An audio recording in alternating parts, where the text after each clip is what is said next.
ঢাকার রাজনৈতিক আকাশে এক অদ্ভুত মেঘ জমেছে, যে মেঘের আড়ালে চলছে এক গভীর ষড়যন্ত্রের গন্ধ। দিনের আলোয় যা দেখা যাচ্ছে, রাতের অন্ধকারে তার চেহারা সম্পূর্ণ আলাদা। বিএনপির ভারপ্রাপ্ত চেয়ারম্যান তারেক রহমান লন্ডনে বসে যে দাবার চাল দিচ্ছেন, সেই চালের রহস্য এখন আস্তে আস্তে উন্মোচিত হচ্ছে সাধারণ মানুষের কাছে।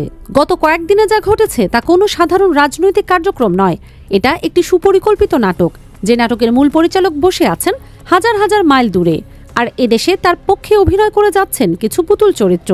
কিন্তু এই নাটক এবার মঞ্চ থেকে নেমে এসেছে জনসম্মুখে, আর সেই কারণেই পুরো দেশ এখন সজাগ হয়ে উঠেছে। মির্জা ফখরুল ইসলাম আলমগীর নির্বাচন কমিশনে গিয়েছিলেন, সেটা সবাই জানে, কিন্তু কেন গিয়েছিলেন সেই প্রশ্নের উত্তর খুঁজতে গেলে অনেক কিছু বেরিয়ে আসে। তিনি গিয়ে বলে এসেছেন যে নির্বাচন কমিশন পক্ষপাতমূলক আচরণ করছে, কিন্তু এই কথার মধ্যে যে বিশাল একটা ফাঁকি আছে, সেটা একটু ভেবে দেখলেই বোঝা যায়। নির্বাচন কমিশনের কার্যক্রম তো এখনো সেভাবে শুরুই হয়নি। মনোনয়নপত্র যাচাই বাছাই, বাতিল, এসব কাজ করেছে প্রশাসন, জেলা প্রশাসকরা করেছে, রিটার্নিং অফিসাররা করেছে। তাহলে মির্জা ফখরুল প্রশাসনের বিরুদ্ধে কথা না বলে কেন নির্বাচন কমিশনের দিকে আঙ্গুল তুলছেন? এই প্রশ্নের উত্তর খুঁজলে বের হয়ে আসে আসল মধু কোথায় লুকানো আছে। প্রশাসনের সিদ্ধান্তে বিএনপির অনেক প্রার্থীর মনোনয়নপত্র বাতিল হয়েছে। সেই সিদ্ধান্তের বিরুদ্ধে আপিল হয়েছে নির্বাচন কমিশনে, আর সেই আপিলে যেন বিএনপির পক্ষে রায় আসে, সেজন্যই এই পুরো নাটকের আয়োজন। মির্জা ফখরুলকে পাঠানো হয়েছে কমিশনের সাথে দেখা করতে, আর সেই দেখা করার ঠিক পরপরই দেখা গেল আব্দুল মিন্টুর মতো বিতর্কিত প্রার্থীর মনোনয়ন ফিরে এসেছে। আব্দুল মিন্টু কে? এই প্রশ্নের উত্তর জানলে পুরো চিত্রটা আরও স্পষ্ট হয়ে যায়। আব্দুল মিন্টু হলেন সেই ব্যক্তি যারা টাকায় বিএনপির রাজনীতি অনেকটাই চলে। তার মনোনয়ন বাতিল মানে শুধু একজন প্রার্থী হারানো নয়, এর মানে হলো দলের তহবিলে টান পড়া। তিনি নিজে নির্বাচনে না দাঁড়াতে পারলে দলকে টাকা দেওয়ার আগ্রহও কমে যাবে। এই কারণেই আব্দুল মিন্টুকে বাঁচানোর জন্য উঠে পড়ে লেগেছে বিএনপির নেতৃত্ব। অন্য প্রার্থীদের জন্য এরকম তোড়জোড় দেখা যায়নি। সাধারণ কর্মী বা নেতাদের মনোনয়ন বাতিল হলে কোনো মব নেই, কোনো ঘেরাও নেই, কিন্তু আব্দুল মিন্টুর বেলায় পুরো পরিস্থিতি আলাদা।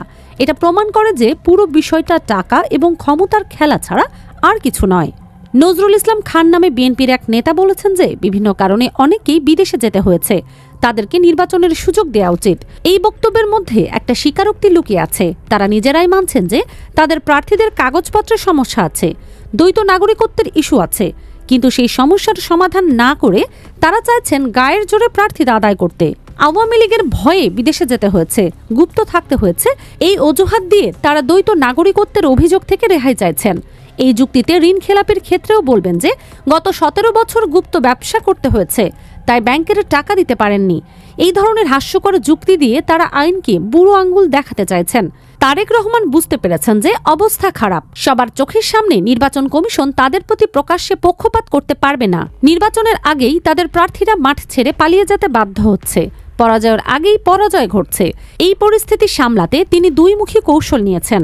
একদিকে মির্জা ফখরুলকে পাঠানো হয়েছে নির্বাচন কমিশনে আলোচনা করতে, আরেকদিকে ছাত্র দলকে দিয়ে মব করানো হচ্ছে নির্বাচন কমিশন ভবনের সামনে। এই দুটো কাজ একই সাথে চলছে। কিন্তু মির্জা ফখরুল যখন সাংবাদিকদের জিজ্ঞাসা করা হয় ছাত্রদল কেন ঘেরাও করছে, তিনি বলেন এটা তারা বলতে পারবে। এই কথা কি বিশ্বাসযোগ্য? ছাত্রদল ভাত খাবে না রুটি খাবে, সেটা পর্যন্ত ঠিক করে দেয় বিএনপি। রুহুল কবির রিজভির বিবৃতিতে এই নির্দেশ আসে, অথবা সরাসরি তারেক রহমান নির্ধারণ করে দেন। আর নির্বাচন কমিশন ভবনের সামনে কেন বসে আছে সেটা তারা বলতে পারবে। এই ফাইজলামি আর কতদিন চলবে? কিন্তু এই সমস্ত নাটকের বিরুদ্ধে এবার জেগে উঠেছে ছাত্র সমাজ। সাদিক কায়েম, শিবির, টাকসু, সাধারণ ছাত্র সমাজ, এমনকি শাহজালাল বিজ্ঞান ও প্রযুক্তি বিশ্ববিদ্যালয়ের ছাত্রদের একাংশ এই নাটকের বিরুদ্ধে অবস্থান নিয়েছে। এটাই সবচেয়ে বড় খবর এই মুহূর্তে। শাহজালাল বিজ্ঞান ও প্রযুক্তি বিশ্ববিদ্যালয়ের ছাত্র সংসদ নির্বাচন নিয়ে যে বিতর্ক চলছে, সেটা আসলে একটা বড় ইস্যু। এই নির্বাচন বন্ধ করতে চাইছে বিএনপি, কারণ তারা জানে এই নির্বাচনে তাদের পরাজয় নিশ্চিত। পরাজয়ের লজ্জা ঢাকতে তারা নির্বাচনই বন্ধ করে দিতে চায়। শাবিপ্রবি কেন্দ্রীয় ছাত্রদল শাকু নির্বাচন 20 জানুয়ারি হওয়ার কথা ছিল, কিন্তু একটি বিশেষ ছাত্র গঠন তাদের মাদার অর্গানাইজেশনের এজেন্ডা বাস্তবায়নে এই নির্বাচন বন্ধের পায়তারা করছে। অর্থাৎ বিএনপির নির্দেশে, তারেক জিয়ার নির্দেশে এই কাজ হচ্ছে। কিন্তু সাদিক কায়েম সহ ছাত্র সমাজ স্পষ্ট বার্তা দিয়েছে। তারা বলেছে কোনো দলের শক্তির দাপটে ছাত্র সংসদ নির্বাচন বন্ধের পায়তারা তারা মানবে না। এটা মানা উচিত কি উচিত না সেই আলোচনা নয়, তারা সরাসরি বলছে এটা মানবে না। নির্বাচন কমিশন একবার নির্বাচন বন্ধ করেছিল, বিএনপির চাপে সেই সিদ্ধান্ত নিয়েছিল, কিন্তু পরে যাচাই বাছাই করে আবার নির্বাচনের তারিখ ঘোষণা করেছে।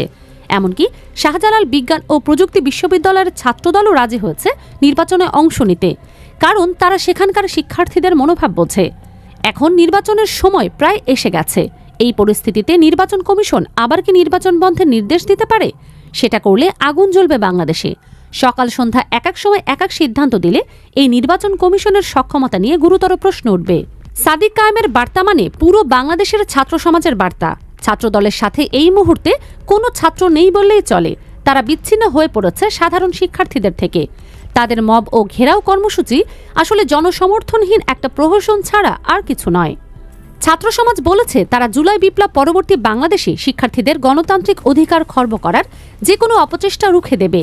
এই ঘোষণা তারেক রহমানের জন্য বড় ধাক্কা, কারণ এতদিন তিনি মনে করতেন ছাত্র রাজনীতি তার নিয়ন্ত্রণে। বিশ্ববিদ্যালয় প্রশাসনকে অনুরোধ করা হয়েছে কোনো হুমকি বা চাপের কাছে নতি স্বীকার না করতে। নির্বাচিত সময়ে সুষ্ঠু ও নিরপেক্ষ নির্বাচন নিশ্চিত করতে হবে, এই দাবি এখন সর্বত্র। মির্জা ফখরুল এবং তার দল যে বিষয়গুলো উপরে উপরে বলছে সেগুলোর আড়ালে মূল উদ্দেশ্য একটাই। যদি শাহজালাল বিজ্ঞান ও প্রযুক্তি বিশ্ববিদ্যালয়ের নির্বাচন বন্ধ করা যায় তাহলে তারা খুশি হয়ে বিজয় মিছিল নিয়ে মিষ্টি খেয়ে বাড়ি চলে যাবে। তখন আর কোনো আপত্তি থাকবে না তাদের। এটাই আসল সত্য। নির্বাচন কমিশনকে এই প্রশ্নের জবাব দিতে হবে। মির্জা ফখরুলের সাথে মিটিং হওয়ার পরপরই আব্দুল মিন্টু কিভাবে তার প্রার্থিতা ফিরে পেলেন? এখানে কোনো বিশেষ মেকানিজম কাজ করছে কিনা সেটা জানার অধিকার জনগণের আছে। জামাত এবং এনসিপি সহ অন্যান্য দল এই বিষয়ে সিরিয়াস হয়েছে। তারেক রহমানের এই নাটকীয়তা কাজ করছে না। তার রাজনীতি বিএনপির ভেতরেই এখন প্রশ্নবিদ্ধ। শাহজালাল বিজ্ঞান ও প্রযুক্তি বিশ্ববিদ্যালয়ের ছাত্রদল নির্বাচনে রাজি হয়ে গেছে। এর মানে তারেক রহমানের নির্দেশ তারা মানছে না। দেশবাসীর কাছে আহ্বান জানানো হচ্ছে বিএনপির এই নাটকের বিরুদ্ধে সচেতন থাকতে। গণতন্ত্র রক্ষায় সবাইকে এগিয়ে আসতে হবে। কোনো দলের স্বার্থে দেশের নির্বাচনী ব্যবস্থাকে জিম্মি করা যাবে না। ছাত্র আন্দোলনের ইতিহাস বলে এদেশের ছাত্রদের সাথে কেউ খেলতে পারে না। জুলাই বিপ্লবের স্মৃতি এখনও তাজা, সেই শক্তি এখনও সক্রিয়।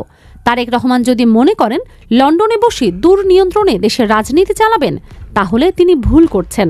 আগামী দিনগুলোতে পরিস্থিতি আরও স্পষ্ট হবে। নির্বাচন কমিশন কার পক্ষে দাঁড়ায় সেটা দেখার বিষয়। জনগণ সজাগ আছে, ছাত্র সমাজ প্রস্তুত আছে। বিএনপির এই নাটক শেষ পর্যন্ত ব্যর্থ হবে বলেই মনে হচ্ছে।